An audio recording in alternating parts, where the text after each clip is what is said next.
There are moments in life that lasts only a few seconds, yet is enough to expose a person's true nature. That morning, in a small diner in Texas, an 18-year-old rich kid, raised in power and privilege, spat in the face of a single mother who was trying to hold on to her smile to feed her child. He thought it was just a fleeting act of contempt, a small thing, an invisible woman. But what he didn't know was, right behind him stood men who had never turned their backs on disrespect, and in less than a minute, that privileged young man would understand that there are lessons in life that cannot be bought with money and cannot be erased with power. 5:27 a.m. The city of Round Rock, Texas was still half asleep. The streets were damp with night dew. Porch lights in front of small apartment units cast a faint yellow glow, quiet, much like the lives of the people inside them. Sarah Collins opened her eyes before the alarm clock could ring, not because she was well rested, but because her body had grown accustomed to responsibility. 42 years old, 12 years working as a waitress at Bluebonnet Grill, a single mother with a 10-year-old son has been struggling with recurring asthma attacks for the past 3 days. She lay still for a few seconds, staring at the aging ceiling with a long crack running across it like a memory that refused to fade. In the next room, Liam coughed softly. Just a slight cough, but enough to make a mother's heart tighten. On the kitchen table were 2 envelopes. One was a rent bill 4 days overdue. The other was the bill for Liam's inhaler, the kind not fully covered by insurance. Sarah didn't open them again. She had memorized every number. She got up and brewed coffee using her old Keurig machine. The sound of water dripping echoed steadily through the quiet kitchen. She took a deep breath, took a sip, then whispered to herself, "Mom's got this." Not because she was sure she could manage, but because Liam needed to hear those words. And perhaps she needed to hear them too. At 6:15 a.m., Sarah pushed open the door and stepped into Bluebonnet Grill. The small diner sat beside the highway where truck drivers, office workers, and locals stopped by every morning. The smell of freshly brewed coffee blended with yesterday's baked goods lingered in the air. It was the scent of familiarity, of a simple rhythm of life. Sarah hung her purse behind the counter and tied her light blue apron. Her hands moved with practiced ease as if performing a familiar ritual, placing the salt and pepper shakers in the right spots, straightening napkins, checking the coffee pot. Tom, a retired regular, walked in at 6:30. Before he even sat down, Sarah had already poured his coffee. "The usual, Tom?" He smiled and nodded. That was what Sarah did every day. She made people feel seen, even though she herself was often treated as background, like the table, the chair, always there, always serving, always smiling. By 7:40, the diner began to fill up. The clink of silverware against plates, the hiss of the coffee machine, and low murmurs of conversation. Sarah moved between tables like a performer on a familiar stage, swift, precise, without a single wasted motion. But if you looked closely, you would notice her hands tremble slightly while pouring coffee for the 15th time. You would see the dark circles beneath her eyes. You would see a woman holding up her entire world with a polite smile. She did not complain, did not demand. She simply worked. And that is what makes this story important, because sometimes the people treated the worst, they are the ones quietly keeping society running. Sarah did not know that that morning would not end like every other morning. She did not know that in just a few minutes, her dignity would be tested in front of an entire diner. And she certainly did not know that people were watching. People who believe that respect is not a choice, but a principle. That morning began like any other, but it was about to become the day when an invisible woman would be seen by the entire town. 7:55 a.m. sound of an engine echoed from a distance, low, steady, not loud, but enough to make a few people in the diner subtly lift their heads. It wasn't the kind of sound meant to show off. It was the sound of well-cared-for machines, operated by those who truly understood them. 8 Harley-Davidsons turned one by one into the parking lot in front of Blue Bonnet Grill. The early morning sunlight reflected off the polished metal, casting sharp streaks of light across the pavement. A few newcomers glanced through the window, their eyes carrying a hint of caution. Leather jackets, patches, gray beards, tattoos visible beneath rolled sleeves. But the people who lived in this town knew. That was Iron Rider's MC. They were not characters out of an action movie. They didn't cause trouble. They didn't seek conflict. They were men who had lived through enough highs and lows to understand the value of silence at the right moment and speaking up at the right time. The first to step off his bike was Jack Stone Walker. 60 years old, broad shoulders, straight back, a neatly trimmed gray beard. On his leather jacket was a small patch featuring an eagle and the words USMC Rhett. A former United States Marine. He had been in Fallujah. He had buried fellow Marines. He had returned home and studied law, rebuilding his life with discipline and principle. But what made people respect him was not his military past. It was the way he treated others. Jack stepped into the diner, removed his gloves, and nodded to Mr. Daniels behind the counter. "Booth 7, as usual, Jack?" Mr. Daniels asked. "As usual," Jack replied, his voice deep but warm.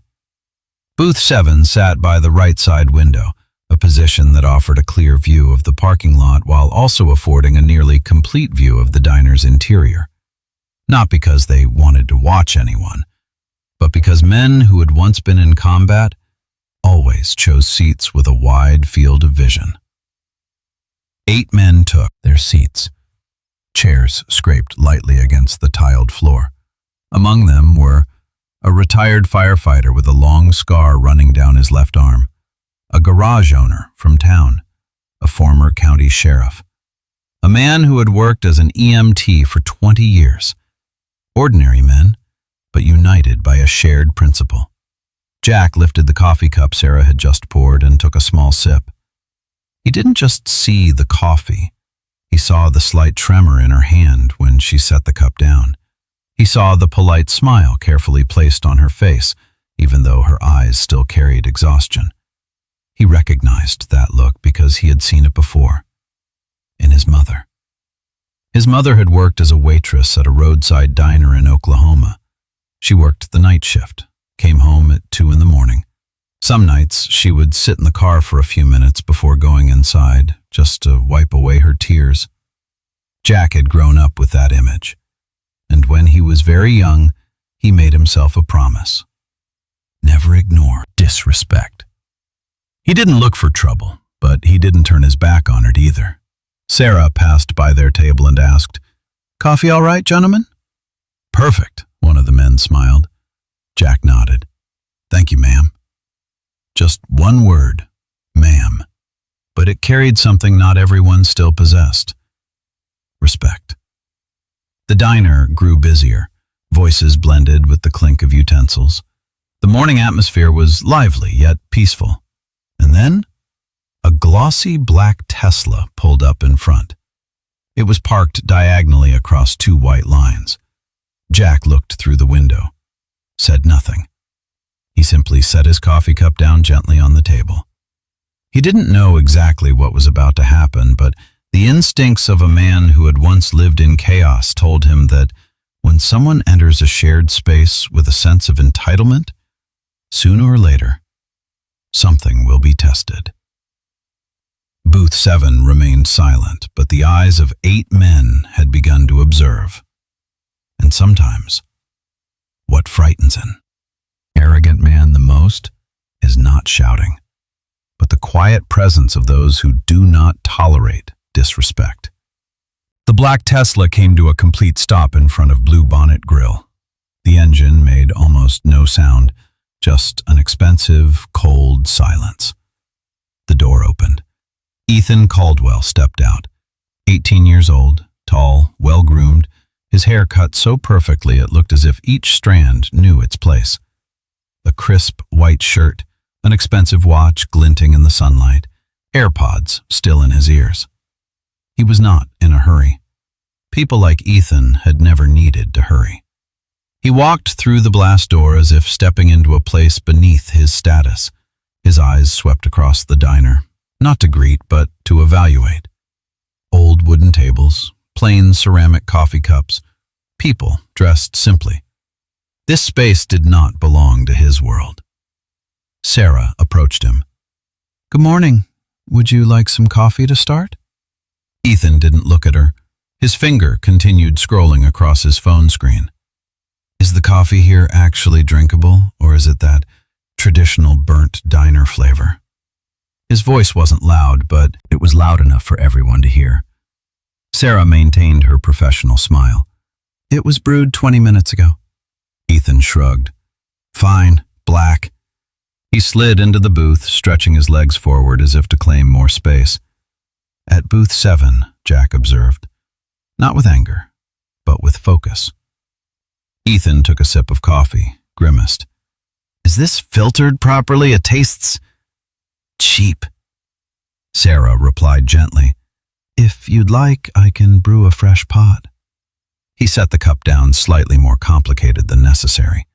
"Just bring the egg whites. Folded, not scrambled. Whole wheat toast, actually toasted, dry. And fresh fruit, not canned. Separate plate." The way he spoke was not a request. It was an order. Sarah wrote it down carefully. "I'll have that out shortly." When she turned away, Ethan shook his head lightly, sighed. Unbelievable. The comment, unclear what exactly it referred to, but filled with contempt. 12 minutes later, Sarah brought the plate out, neatly, presented, exactly as requested. Ethan cut into the eggs with his fork, examined them closely, as if searching for a flaw. "These are scrambled." "I prepared them folded as you requested. I said not scrambled." His voice rose slightly. A few nearby customers glanced over, then quickly looked away. Sarah apologized, took the plate back to remake it. A second time. A third time. Each time, Ethan found a problem. The toast was not crispy enough. The fruit was not separated far enough from the eggs. The eggs were not up to standard. But the issue wasn't the food. The issue was the sense of power he was enjoying. Every question felt like a small blade. "Do you even know what you're doing? Is this too complicated for you?" Sarah kept her voice calm. She did not react, did not argue, because she knew one wrong word could make everything worse. Ethan leaned back in his seat, looked at her from head to toe. "Do you know who my father is?" The question dropped into the room like a heavy stone. No one answered. "Senator William Caldwell," he continued. "Maybe you've heard of him." Jack set his coffee cup down, softly but decisively. Sarah simply said, "Would you like anything else?" No fear, but no provocation either, just a woman trying to do her job. What irritated Ethan most, it was not the food. It was that she didn't react the way he expected. No anger, no trembling, just continued service. And perhaps that composure struck at his fragile pride. He stood up. "People like you will always stay right here." That sentence was not a complaint, it was a judgment. No one in the diner spoke, but the air had shifted. At booth 7, the 8 men did not look at one another. They simply looked at Ethan. And for the first time, that 18-year-old rich kid was no longer the center of the room. He was just a boy, testing how far he could go before someone said, "Enough." Some words can be ignored. Some looks can be endured. But there is also an invisible line, and once it is crossed, it leaves a wound that does not easily heal. Ethan was still standing there, in front of Sarah. He was nearly a head taller than her, younger, stronger, and convinced a last name protected him. "People like you will always stay right here." The sentence hung in the air like a verdict. Sarah felt every pair of eyes in the diner turn toward her. No one spoke. No one intervened. Not because they agreed, but because they were afraid of making things worse. She understood that. She had done this job long enough to know political power could suffocate a small business with a single phone call. Mr. Daniels stood behind the counter. He took half a step forward, then stopped. The hesitation was evident on his face. He knew the Caldwell family, knew the connections, knew what could happen. And in that moment, he did not know what to choose. Protect his employee or protect his diner. Sarah saw that look. She did not blame him, because she was calculating too. Rent, Liam's medication, tomorrow's shift. She swallowed the humiliation rising in her throat. "Would you like me to bring something else?" Her voice was soft, steady. That composure irritated Ethan even more. He wanted a reaction, wanted to see her break, wanted to prove he could control this space. And then he stepped closer. Closer. Too close. "Do you even understand what I'm saying?" His voice dropped lower, sharper. Sarah did not step back, not because she was brave, but because she had stood in front of men like this too many times before. And then it happened. Without warning, without hesitation, Ethan tilted his head and spat in her face. The sound was slight but thunderous. The crowded diner went silent. A fork froze midair. The coffee machine stopped hissing. Conversations vanished. The only thing that remained was the slow slide of saliva down Sarah's cheek. In that moment, time seemed to stretch endlessly. She did not scream, did not cry. Her hand lifted instinctively, then stopped halfway. Not because she didn't want to wipe it away, but because if she wiped it away too quickly, she feared she would fall apart. The pain was not in the act, it was in the message. He had just told her, in front of everyone, that she did not deserve respect, that she was lesser, that she was invisible. A tear shimmered at the corner of her eye, not from weakness, but from having her dignity stripped away. And what made the moment even more painful was the silence that covered the room. No one stepped forward. No one said, "Enough." Mr. Daniels stood frozen. He knew one wrong move could cost him everything. And Ethan, he took a deep breath, as if he had just completed a challenge. He thought he had won. He thought he had asserted his place. But there was one thing he did not see. At booth 7, a chair was moving, not loudly, not violently, but enough for the sound to cut through the silence like a newly drawn line. Some actions can be ignored, but there are actions that men who have seen war, who have buried brothers in arms, cannot remain seated for. And Ethan, in his youthful arrogance, had just crossed that line. He believed he had humiliated a woman. But in truth, he had placed himself in a position he had never faced in 18 years of his life. Consequences. The sound of a chair scraping across the tile floor rang out clearly. Not loud, not violent, but in the thick, suffocating silence of the diner, it felt like the opening gunshot.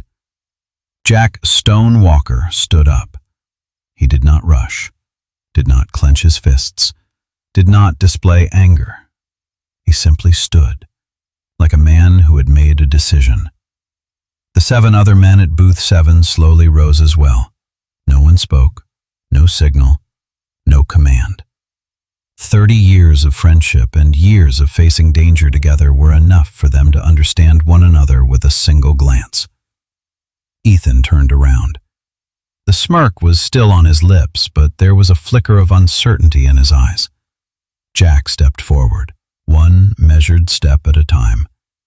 The sound of leather boots against tile was steady, grounded, not aggressive, not provocative. He stopped at a respectful distance, close enough to speak, far enough not to be seen as threatening. His voice was deep and clear. "You will apologize to her." Not a request, not a threat, a statement. Ethan let out a scoff. "You've got to be kidding me. Move aside, old man." The words came out, but they lacked their earlier sharpness. There was strain in them now, an effort to hold on to a slipping position. Jack's expression did not change. "You will apologize to her," he repeated, calmer than before. The 7 men behind him formed a quiet line. They did not step forward, did not force anything. They were simply present. And sometimes the presence of men who are not afraid is more potent than any threat. Ethan glanced at them one by one. One bore a long scar along his neck. One wore a patch that read U.S. Army. One had the thick, calloused hands of a mechanic. These were not opponents he had faced on a tennis court or in an elite classroom. They were not impressed by an expensive watch or the Caldwell name. Ethan pulled out his phone. "I'm calling the police. This is harassment." Jack tilted his head slightly. "Go ahead." 2 words. No anger, no sarcasm, just the confidence of a man who knew he had done nothing wrong. Ethan swallowed. "Do you even know who I am?" "My father." "I don't care who your father is," Jack cut in for the first time that morning. "I care about what you just did."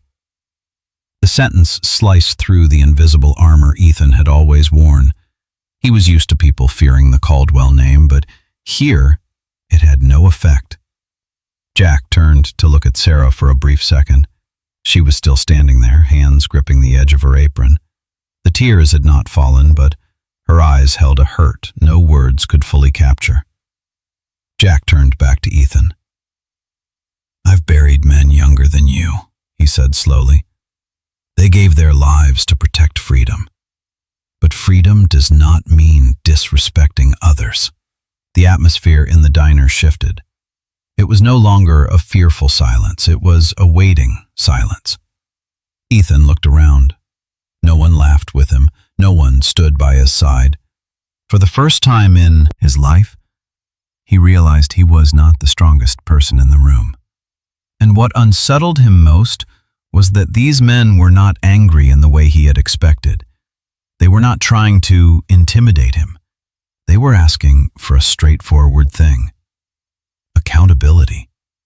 "You will apologize to her," Jack said one final time. Not because he wanted to win, but because he believed in something that had guided him his entire life. If no one stands up when disrespect happens, then disrespect becomes normal. Ethan opened his mouth, but this time, he did not speak with the voice of someone confident of victory. He was standing at a crossroads. Either continue leaning on borrowed power from his father, or for the first time in his life, face his own actions. That moment lasted longer than anyone expected. Ethan stood in the middle of the diner, his phone still in his hand, but his fingers no longer touching the screen. He could call his father. Just one call, just one name, and everything could be handled. He had done that his entire life, but this time, something was different. The eyes of the 8 men held no anger, no hatred, no provocation, only steadiness. A kind of steadiness money could not buy. Jack pulled a nearby chair and placed it across from Ethan. "Sit down," he said. Not a command, an invitation. Ethan hesitated. He could walk out the door, pretend this wasn't worth his time. But the eyes of the people around him, those who had been silent, were now looking at him differently. No longer afraid, but waiting. Ethan sat down. For the first time that morning, he was no longer standing taller than anyone else. Jack sat down across from him. His voice softened. I grew up in Oklahoma. My mother worked as a waitress for 18 years. He stared into the distance as if the memory had returned with clarity. There were nights she came home at 2 a.m, her feet so swollen she had to soak them in ice water. There were men who believed that because they paid for a meal, they had the right to say anything they wanted. Ethan was no longer smiling. I used to stand outside the bathroom door and hear her cry, and I made myself a promise. If one day I could stop that from happening to someone else, I would. Jack looked directly at Ethan. You think what you did was just a moment of anger. But to her, he tilted his head slightly toward Sarah. That's a wound. Sarah was still standing there, quiet, not demanding that anyone defend her. That made the weight of the moment even heavier. Ethan swallowed. He had never had to think about consequences this way. Every mistake had always been cleaned up by someone else. But here, there was no one to do that for him. I'm sorry, Ethan said, his voice much smaller now. Jack shook his head gently. Sorry is just words. I want you to understand. He leaned back. You're going to work a shift here, a full shift. You'll stand where she stands. Mr. Daniels startled. Jack! But Jack raised a hand to stop him. Not to humiliate him, but to teach him. Ethan opened his mouth to protest, but the words did not come. Something in the story about Jack's mother stirred a memory of his own. A woman is often absent from meetings because of her husband's campaign schedule. A woman who always said, "Be respectful, Ethan," but he had never truly listened. How long? Ethan asked quietly. One shift, Jack replied. From 6 a.m. until the diner closes at noon. Ethan looked around. No one was laughing. No one was recording. They did not want to shame him. They wanted him to grow. In that moment, perhaps for the first time in his life, Ethan understood that real power does not lie in making others feel small. It lies in having the courage to face your own mistakes. Okay, he said.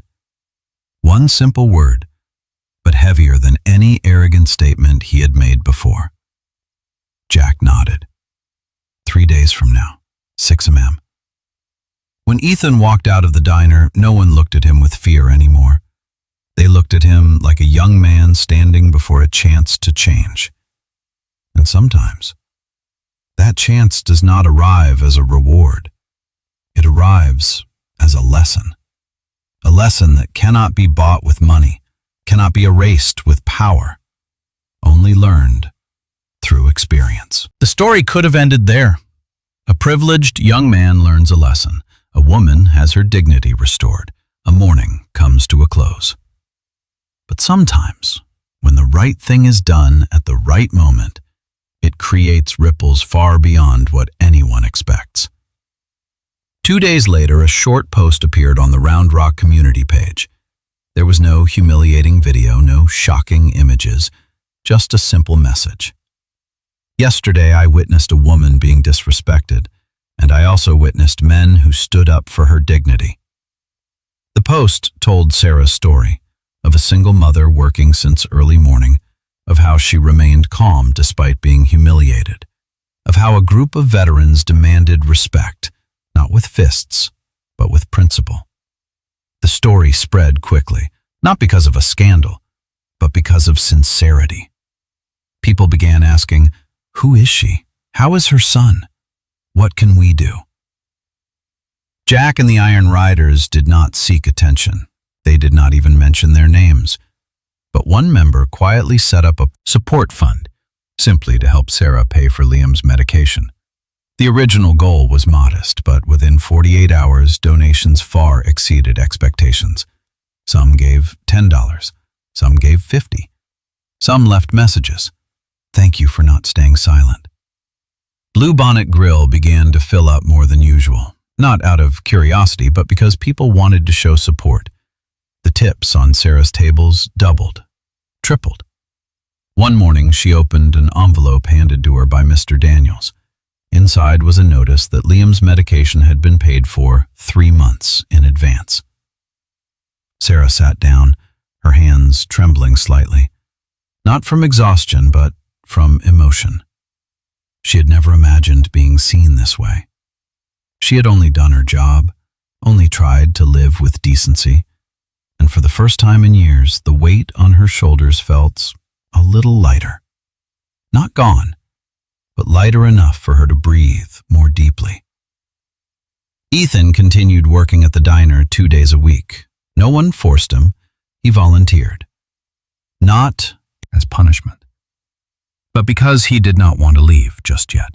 There was something in the early mornings, in the sound of coffee dripping, in the simple thank yous that made him realize something. Life did not revolve around him. One afternoon, Ethan stood behind the counter when an elderly customer walked in. The man looked at him and asked, "You're the senator's son, aren't you?" Ethan paused for a second. 3 weeks ago, that question would have filled him with pride. Now he simply offered a small smile. "Yes, but today, I'm your server."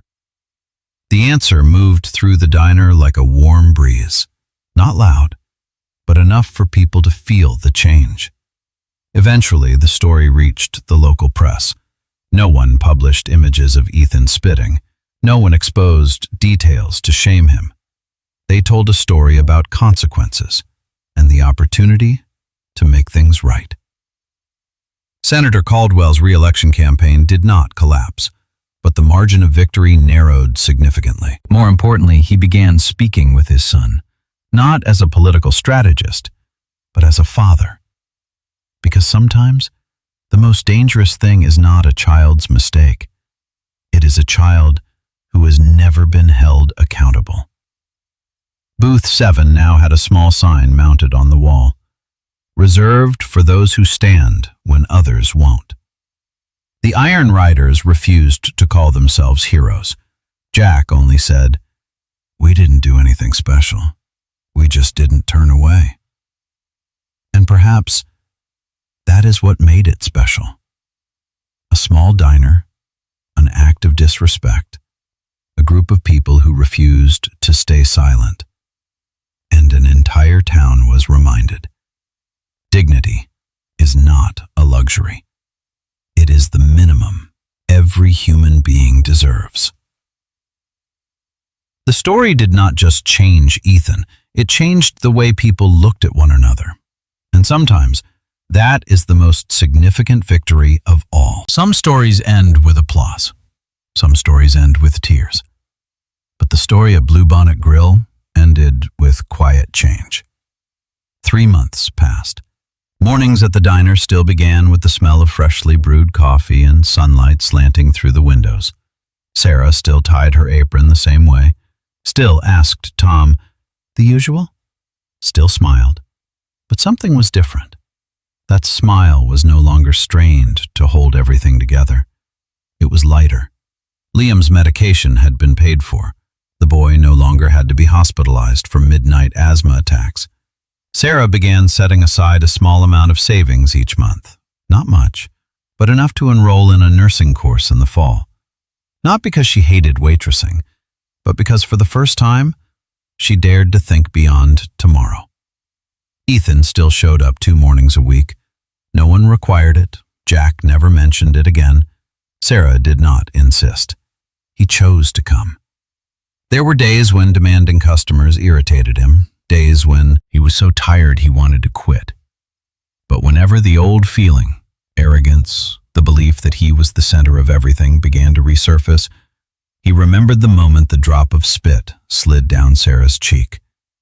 and the silence that followed. It was no longer a memory that only brought shame. It had become a marker, a point of awakening. One morning, a boy about 12 walked in with his mother.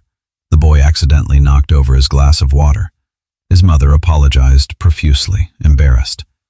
Ethan quickly grabbed a towel. "It's okay. It's nothing." He crouched down to the boy's eye level. "You'll do better next time." Sarah watched from behind the counter. She said nothing, just offered a small smile. Real change does not come from grand speeches. It comes from how we respond to small moments. As for Senator Caldwell, he kept his seat. But he began appearing less on television and more at the family dinner table. One evening, he said to Ethan, "I thought I was protecting you, but maybe I kept you from being prepared." It was the first conversation they had that wasn't about campaigns or reputation. It was about responsibility. Booth 7 remained reserved for the Iron Riders. Each time they stopped by, Jack still scanned the room before sitting down, not looking for trouble, but making sure no one was being diminished. Someone once asked him, "How much do you think you changed?" Jack smiled. "We didn't change the world. We just reminded it what's right." The story gradually faded. It was no longer news, no longer trending, but it lived on in the way people looked at one another. In thank you being spoken more clearly, in fewer dismissive glances, in moments when someone chose not to turn away. And if there is one thing that remains after all of it, it is this understanding. Dignity does not need a grand stage to exist. It only needs one person willing to stand up when others stay silent. Ethan did not become perfect. Sarah did not become a symbol. Jack did not call himself a hero. But in a small diner in Texas, on what seemed like an ordinary morning, someone learned that power is not found in forcing others to bow. It is found in the ability to lower yourself and look at others with respect. And perhaps that is the most valuable lesson of all. Because when this video ends, the question is no longer how Ethan changed. It is this: the next time you witness injustice, what will you do? Time has a strange way of softening things. 3 months later, Bluebonnet Grill spoke little about that morning. There were no more curious stares, no more whispers. But some things had changed, quietly. Sarah stood behind the counter checking next week's supply orders. She had just finished the morning shift. Her hands still carried the scent of coffee. Her phone vibrated softly, a message from the local community college. Her application to the nursing program had been accepted. Sarah sat down and stared at the words for a long moment. 12 years of waitressing, 12 years of placing other people's needs first, and for the first time, she was stepping toward a dream she had once set aside. She didn't tell many people. She didn't post about it online. She simply sent a message to Liam. "Mom's starting something new." Across town, Ethan was beginning small changes of his own. He still worked at the diner 2 mornings a week, but beyond that, he had signed up to volunteer at a local food distribution center. Not for publicity, not for his father's campaign, but because he had finally seen something he had never honestly noticed before. So many people were doing their best just to survive. One evening, while Ethan was stacking food boxes onto a shelf, a homeless man looked at him and asked, "How long have you been doing this?" "Not very long," Ethan replied. The man nodded. "Thank you." 2 simple words, but they carried weight. Once, Ethan had believed respect came from position, money, and power. Now he was beginning to understand. Respect comes from how you show up when no one is requiring it of you. As for Senator Caldwell, he began changing the tone of his campaign speeches. Talk less about authority, more talk about responsibility. Not because of political strategy, but because he had seen the consequences of raising a child without giving him the chance to learn from mistakes. One evening, during a rare family dinner, he told Ethan, "I thought protecting you from consequences was love, but maybe I was wrong." Ethan didn't respond immediately. He simply nodded. Growth is not always loud. Sometimes it happens in quiet conversations like that. At Bluebonnet Grill, Booth 7 was still kept open whenever the Iron Riders stopped by. The small sign on the wall was not there to glorify them. It was there to remind everyone, standing up doesn't have to be loud. It just has to be timely. One morning, a young customer noticed the sign and asked Sarah, "What happened here?" Sarah thought for a moment, then smiled. Someone decided not to stay silent. She didn't share the details, because the story was no longer about the insult. It was about choice. Jack's choice to stand. Ethan's choice to return. The community's choice to reach out. And perhaps each person's choice when witnessing something wrong. Life went on. No one became perfect. Ethan still wrestled with his old arrogance at times. Sarah still had exhausting days. Jack was still just an older man who liked black coffee and long rides down the highway. But in a small diner in Texas, one truth had been carved deeply. Dignity does not depend on your job.